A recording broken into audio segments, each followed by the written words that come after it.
আসসালামু আলাইকুম, good evening. আচ্ছা, আপনার সন্তান যখন 6 মাস বয়স হয় তখন মা বাবা হিসেবে আপনি কীভাবে খাওয়া দাওয়া করান বা কী ধরনের অ্যাক্টিভিটিস তাদের সাথে করেন? অধিকাংশ অভিভাবক বা বেশিরভাগ অভিভাবক এই কথাই বলবেন যে হ্যাঁ, মোবাইলটা তার হাতে দিয়ে সেখানে বিভিন্ন কার্টুন দেখিয়ে তাদেরকে খাওয়া দাওয়া করানো হয় বা ব্যস্ত রাখা হয়। বেশিরভাগ অভিভাবক কিন্তু এই কথাটাই বলবে। এর ফলে যেটা হয়, বাচ্চারা কিন্তু মোবাইল আসক্তি হয়ে পড়ে।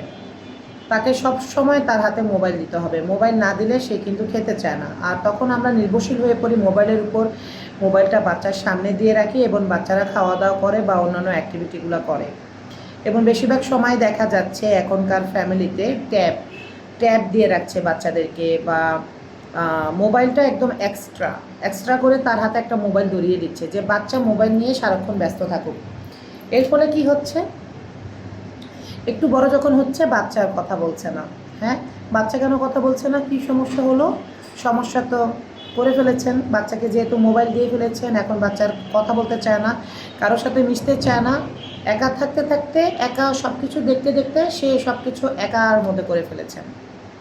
এই জন্য এই জিনিসটা করতে দেওয়া যাবে না। তো সেই ক্ষেত্রে আসলে কী করা বা কী করণীয়? বেশিরভাগ সময় দেখা গিয়েছে যে বাচ্চারা যদি বাচ্চাদের সাথে থাকে তাহলে কিন্তু এই সমস্যাটা সমাধান হয়ে যায়, বা বাচ্চাদেরকে যদি বেশি সময় দেওয়া হয় তাহলে কিন্তু এই সমস্যাগুলো সমাধান হয়ে যায়।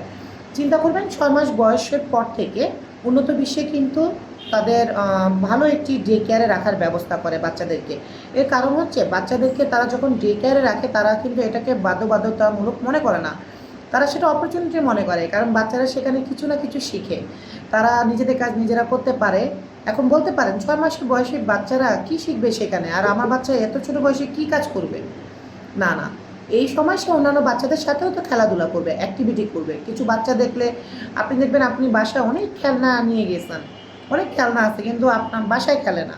কিন্তু সে যখন তার সাথী পাবে তখন কিন্তু সে খেলবে। তাহলে আপনার আশেপাশে 6 মাস বয়সের পর থেকে আপনার সন্তানকে আশেপাশে কিছু ঘন্টার জন্য, বলবো না যে সারাদিনের জন্য, যদি আপনি হাউসওয়াইফ হয়ে থাকেন তাহলে কিছু ঘন্টা, 3 থেকে 4 ঘন্টা বাচ্চাকে আশেপাশে কোনো ডে কেয়ারে টডলার অ্যাক্টিভিটিস সেশন আছে বা প্রি প্লে আছে বা প্লে আছে, সেখানে আপনার আদরের সন্তানকে দিয়ে রাখতে পারেন। 3-4 ঘন্টা সেখানে অনেক খেলাধুলা থাকে, অনেক কিছু মজার মজার অ্যাক্টিভিটিস থাকে। বাচ্চাদেরকেও সুন্দর করে তারা খাওয়া দাওয়ার ব্যবস্থা করে। অনেক কিছু সিস্টেম কিন্তু ডে কেয়ারে আপডেট আছে এখন আমাদের বাংলাদেশে। তাহলে আশেপাশে আপনার সন্তানকে 6 মাস বয়সের পর থেকে আসলে ওর তো আসলে খেলার সাথী দরকার বা কেউ তো দরকার, তাই না? তা সেই জন্য আপনারা কিছু ঘন্টার জন্য তাকে ডে কেয়ারে রাখার ব্যবস্থা করবেন এবং চেষ্টা করবেন যে 1 বছর বা 2 বছর পর পরেই বাচ্চাকে প্রি প্লে বা প্লে ক্লাসে দিয়ে দেওয়ার জন্য। এর কারণ হচ্ছে বাচ্চারা আসা যাওয়া শিখুক, বাচ্চারা খেলাধুলা করতে শিখুক, বাচ্চারা কিছু নতুন জিনিস করতে শিখুক। এটা চেষ্টা করবেন বাবা মা হিসাবে। আমি বলছি না এটা স্কুলে কেন পাঠাচ্ছেন? এত অল্প বয়সে বাচ্চাদেরকে স্কুলে দেবেন কেন? না, প্রি প্লে এবং প্লে হচ্ছে বাচ্চাদের খেলাধুলা করার জায়গা। শৈশবকে আমি বলবো তারা নিজেদের শৈশব, যেটা আমরা যেমন ছোটোবেলায় আশেপাশে বিভিন্ন বাসায় চলে যেতাম, রাস্তায় দৌড়াদৌড়ি করতাম, বালুতে খেলতাম, এখন তো সেটা সম্ভব না, তাই না?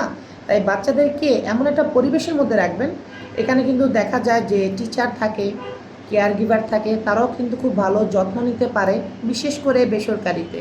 আমি বলবো যদি দেন, আশেপাশে ভালো বেসরকারি ডে কেয়ারে দেওয়ার চেষ্টা করবেন, আপনার বাচ্চা ভালো থাকবে এবং আপনার বাচ্চার যে ডেভেলপমেন্ট ইস্যুগুলো হয়, কারোর সাথে মিশতে চায় না, কথা বলতে চায় না, সেগুলো কিন্তু থাকবে না।